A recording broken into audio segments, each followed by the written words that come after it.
Hey everyone, Chuck and I are on a guided hike through Indian Canyon. It's really cool.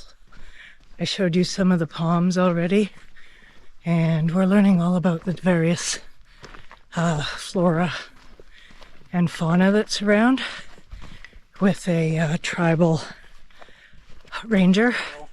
But these are the three trees that kind of give the fall effect here in the desert. The palm trees, they don't really change the color, so it's mainly and then the cottonwood is basically the one straight ahead. This is actually on Google, that the bark, the kuya would bathe in that, and it kind of has like blood thinning, so it's like a very prehistoric ibuprofen, but they would bathe with the bark, yeah, cottonwood, but that's on Google, you don't believe me. So right here, this is this red cluster right here. This is desert mistletoe. This is actually a parasite. It's indigenous, so we leave alone, but it's a phenopapilla. It's a small little blackbird that'll eat the berries, and he spreads it throughout the whole Coachella Valley. So it's not like symbiotic where both parties are going to benefit.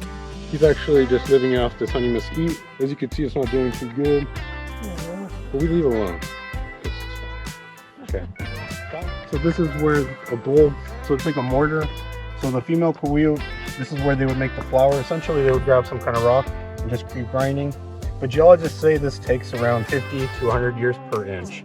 So we could say this is at least like 3.5. So 3.5, so probably like 350 years old or so. There's another one over there. If you ever see small ones, we'll probably want for food prep. It's probably for shelling acorns or, like I said, medicine prep. But this one was definitely used for food. And then, like I said, they would use the honey mesquite. So this is probably a good spot for them. And then most of this rock, it's metamorphic or granite. And then there's schist and gneiss. That's what it's composed of. And then kind of on this side, how it's red, that rust look, it's called desert varnish. That's just a bacteria living on the rock. So it absorbs trace amounts of manganese and iron oxide from the atmosphere. That's only something that happens in the southwest, basically United States, the desert. And then the kuya figured out that if you break small pieces off and you mix it with like some kind of animal fat, that'd be the rock paint. So all the rock art here on tribal land, it's more than like, it's kind of like a dark red. Okay, we don't have any here. We don't show them to the public. Because in the 80s we had a big, well not me, but the tribe, they had a big problem with vagrants, hippies, whatever you want to call them. And they're kind of taking over tribal land, and then they had to push them out. So it wasn't until the early 2000s that they started kind of opening it back up to the public. So this trail does go another half mile whenever you guys are done. I do recommend you guys go to Andreas. That's basically where you guys paid, that road to the right. It's a 1 mile loop. And that water is not snow melt, it's actually from a spring. It's around 5 miles up the mountain. So even when it's 120, that water's still running, okay? This is as far as allowed I'm gonna take you. This is as far as I'm allowed. But if we have any questions, I can answer them, yeah. So the shortest loop trail on this side is 3 miles, so 5 kilometers. But it is the last 2 miles around the sun. You can go another half mile and there's more palm trees. And then at the mile, all of our signs look like this. And then they're brown with white lettering. And if you just kind of get disoriented, just come back the same way. So that was really cool that we had a ranger give us a guided tour for the first part of this hike. Yeah. And then he says, you guys are on your own now. I think he's waiting for us to like take a wrong turn.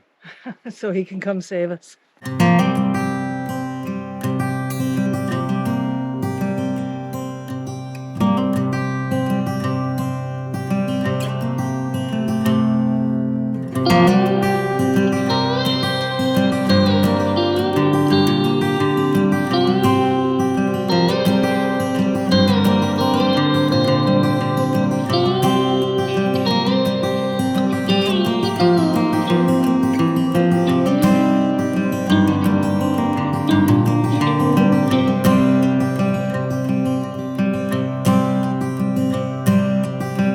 So as Chuck explained, the guide kind of dropped us off and said we could continue on our own.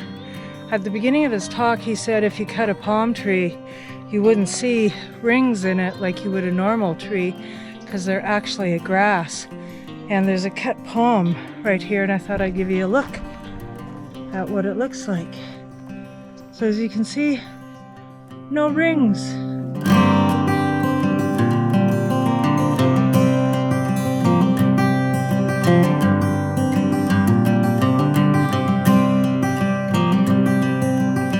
As we're walking along, we're seeing evidence of a fire that was in here and scarred some of the palm trees. You can see that evidence right here. So Chuck and I are on our way back. We have chosen the Victor Trail to Trading Post because there's other things we want to do today besides hike.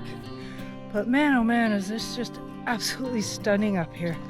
We haven't seen any bighorn sheep yet. We're still looking. Not sure if it was mentioned earlier. That cactus right there, barrel cactus, it's food for the bighorn sheep.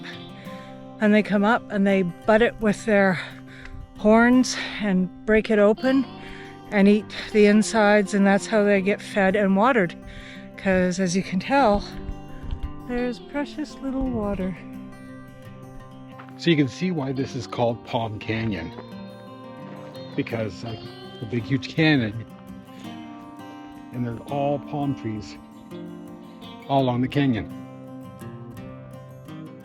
So we're at the top of the canyon and we're pooped, but we're gonna keep on going because we got to make it back.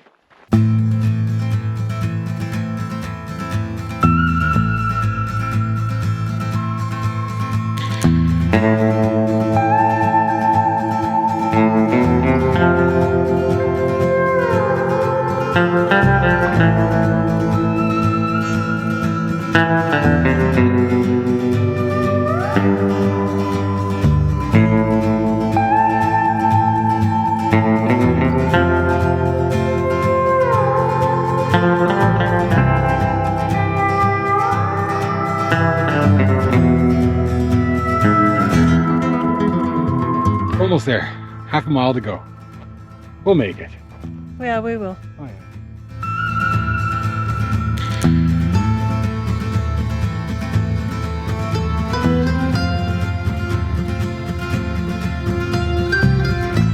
So we're getting down lower.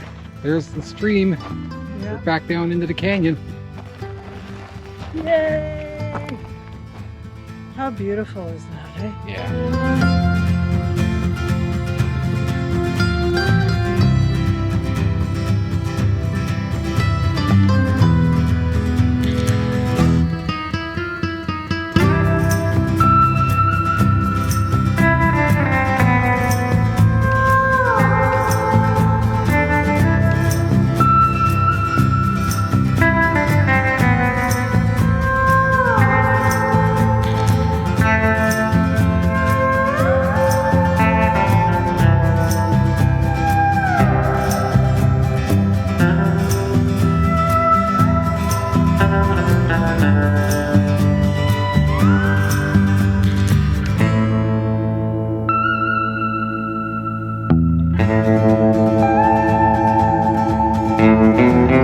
Okay, so we've made it back to a parking lot.